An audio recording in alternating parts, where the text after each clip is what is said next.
he was furious today, from what I could see on stage, rattled, if you will, and that's good. You know, we need to keep these rats in their places, you know. Crawford fight, and I think Eubank Jr, if he gets this win, and there's a new lease of life maybe under Bomac, 2026, maybe finally he could become a world champion, but he's got to get past Conor Benn first, and Conor Benn, not just hungry for revenge, he believes he can win this because of what happened first time round, because he went 12 rounds at middleweight, up in class, after a long layoff. Some people fancy Ben in this. Back with Tony Sims yet, but in which ways can you be better, do you think? Just more disciplined. It's a matter of sticking to the tactics and the game plan rather than me going in there and... Chris Eubank Jr. explodes on Conor Benn with quiet menace, warning that this time there'll be no escape. His words carry a threat, precise, confident, and cold. Eubank sounds like a man who studied Benn's every move and is ready to punish every mistake from the opening bell. But the fight, once that bell goes, I think will be even better than the first one, because we know each other now. So we know the weaknesses, we know the strengths. It could be a whole new fight. Or it could be a war from round one again. So you guys are gonna have to wait and see. With that, Eubank isn't whispering plans. He's issuing a warning, bringing in Bomac signals war. He's not chasing points this time. He's hunting a finish. Every word drips with intent, sharper game plan, meaner mindset. Eubank wants Conor Benn broken, not beaten. This camp isn't about adjustments. It's about destruction. For an outcome, we want to stop this guy before the 12th round. So that was the decision made in bringing Bomac in. Brian "Bomac" McIntyre doesn't mince words. He shuts the door on any chance of a Benn victory. The man sounds certain, almost amused at the question. Eubank's already beaten Benn once, and now he's entering the rematch smarter, sharper, and more dangerous. Confidence like this isn't talk, it's dominance. For me to ask you, but I'm going to ask it anyway, Bomac. Is there any way you can see that Conor Benn beats your guy? No, I can't, for the simple fact that it's hard to beat the guy that already didn't beat you. I mean, I can see that Chris is beating him at everything. The press conference, the stare downs, the fight. To me, he got his number, you know, and I think he's going to be in a better position coming into this next fight, because Chris knows what to expect out of it. And Benn's response to that confidence shows whether he's truly ready for the storm heading his way.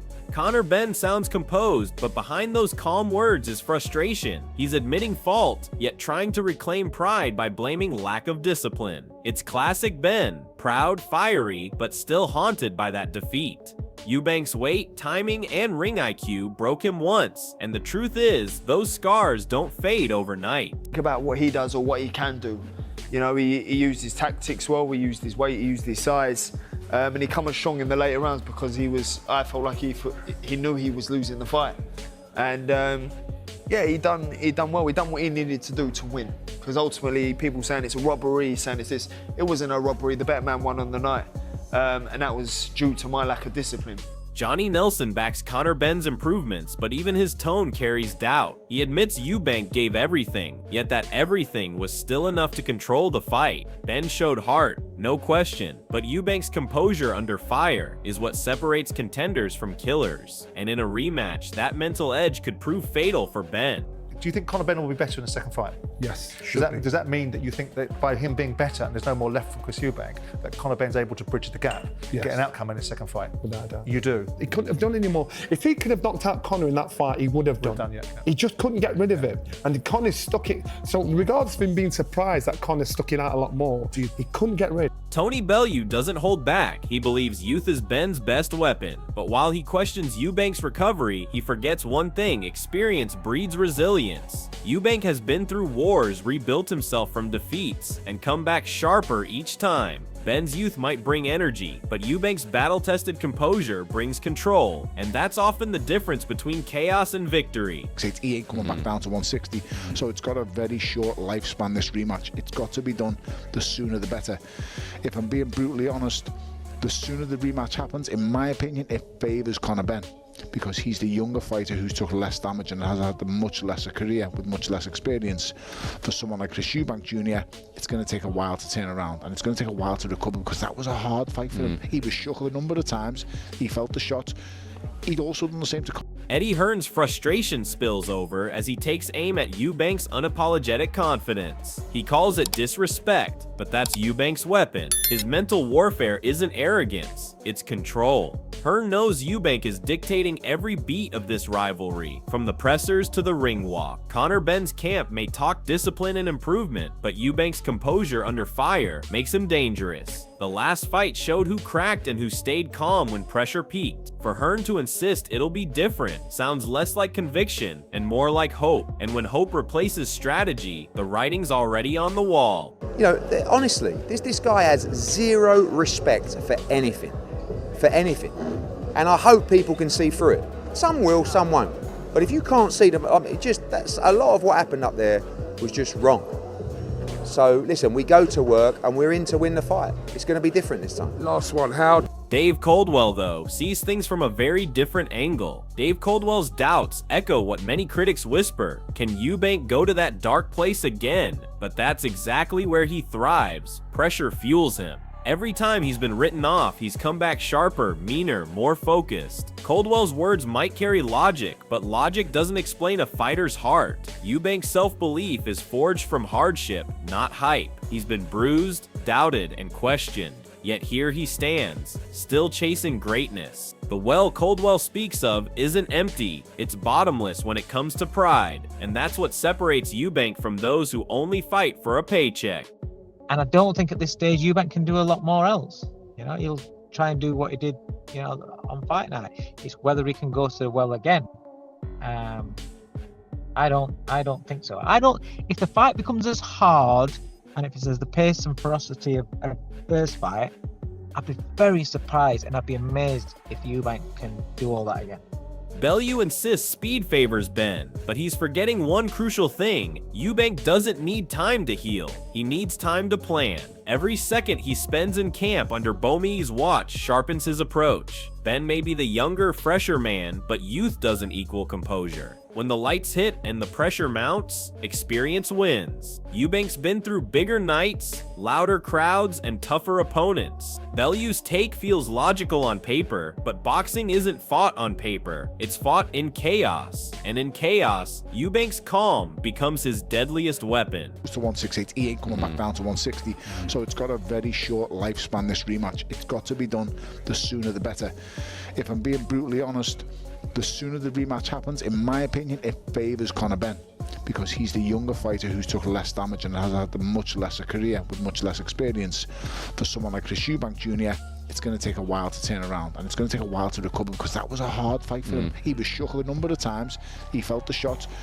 He'd also done the same to Conor. Tony Sims sells hope like a true coach should, calling the rematch historic, but that word carries weight. History isn't written by the loudest, it's written by the last man standing. Sims speaks with belief, but belief won't save Benn if Eubank's IQ, precision, and composure take over again. This isn't just another British rivalry anymore. It's turned into a test of who truly evolves. Eubank's camp feels cold, calculated, and ruthless. Benn sounds emotional, reactive, and desperate to rewrite the past. And in boxing, emotion can be fatal. And so I think he'll get a lot more people wanting to tune into that fight.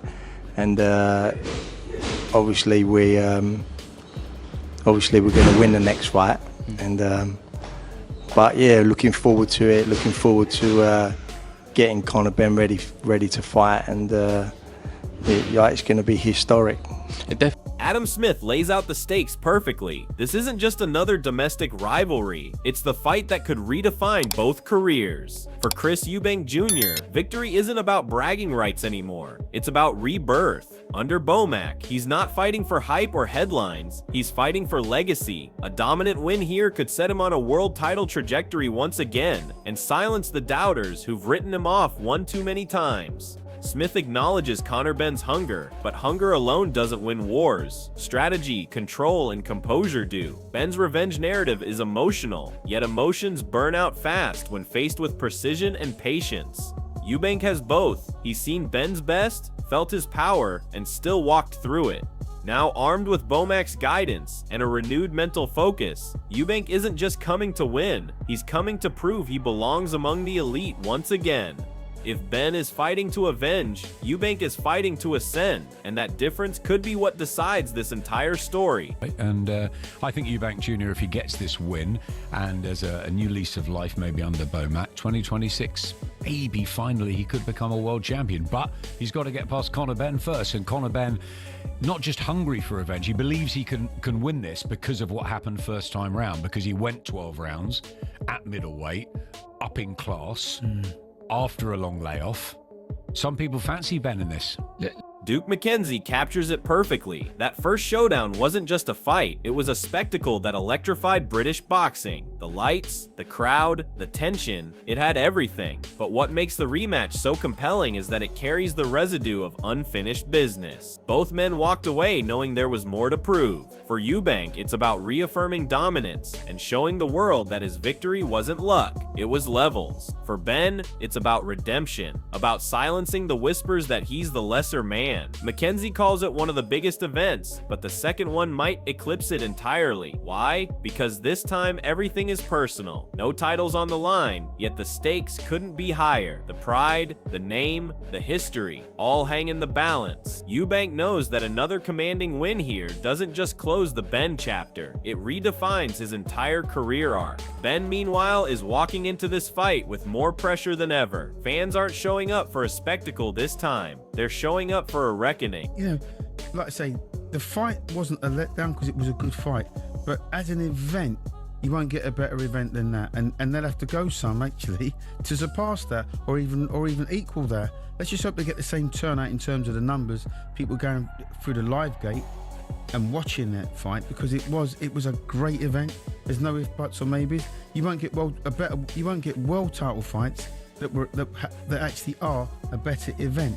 Dave Allen raises a serious concern, the rehydration clause. It's a debate that split boxing fans right down the middle. While some argue it keeps fights fair, others see it as a dangerous attempt to handicap a naturally bigger fighter like Eubank. And he's right to point out the risk. Cutting weight unnaturally can drain a fighter's strength, timing, and punch resistance. But here's where the narrative twists. Eubank has already proven he can adapt. He's handled weight cuts before and still performed at an elite level. Benn's camp may see the clause as leverage, but it could easily backfire. A drained Eubank is still dangerous, still accurate, and still ruthless when the bell rings. The problem for Benn is that Eubank doesn't fight on excuses. He fights on will. If anything, these constraints only fuel his desire to dominate under pressure. Allen's comments shine a light on an uncomfortable truth. This isn't just a physical contest, it's a psychological chess match. Eubank's discipline will be tested, but if he walks into that ring strong, sharp, and spiteful, Benn could find himself drowning in deep waters he's never navigated before. But they're just not the same size.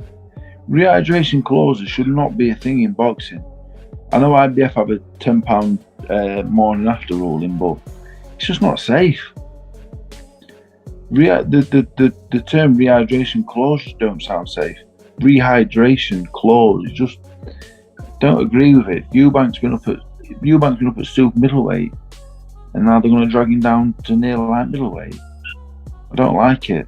Bomac delivers his assessment with brutal honesty and a hint of menace. He believes Eubank already broke Benn mentally, and once that happens, there's no going back. Fighters can rebuild their bodies, but they rarely erase the memories of being beaten, bullied, or outclassed. Bomac's confidence isn't arrogance, it's rooted in experience. He's seen what happens when a fighter enters a rematch haunted by the ghost of a previous loss. That psychological scar can surface at any moment. A punch, a feint, a look, and suddenly the past repeats itself. Eubank has that advantage. He's inside Benn's head, renting space, reminding him of every round he controlled. And with Bomac in charge, Eubank's confidence has turned cold, calculated, and clinical. There's no desperation, no chaos, just intent. Bomac knows what he's preparing Eubank for: domination, not survival. Ben can talk revenge all he wants, but as Bomac said, he's already got his number. Once that bell rings, Ben won't just be fighting Eubank, he'll be fighting the memory of his own defeat. They said I'm too old, coach. They said I don't want it anymore. They said I'm washed up. Hey, they're gonna find out. Gareth A. Davies touches on the off-ring chaos surrounding Conor Benn, and it's hard to ignore how much that cloud has followed him. Legal issues, public scrutiny, and the lingering shadow of past controversies continue to weigh heavily on Benn's image. While his team insists he's focused purely on the fight, distractions like these eat away at a fighter's mental sharpness. Eubank, on the other hand, thrives in chaos. He's built his career on being the villain, on embracing pressure and turning noise into fuel. For Benn, this legal turbulence isn't just bad press, it's a psychological burden that could bleed into fight night. When a fighter's mind is split between courtrooms and training camps, focus becomes fragile. Gareth's insight highlights a crucial contrast. Eubank enters the ring clean, composed, and free of baggage, while Benn carries the weight of everything that's happened outside those ropes. And when the fight gets rough, that's when those mental cracks start to show. In boxing, the body follows the mind, and right now, Benn's mind seems to be anywhere but settled.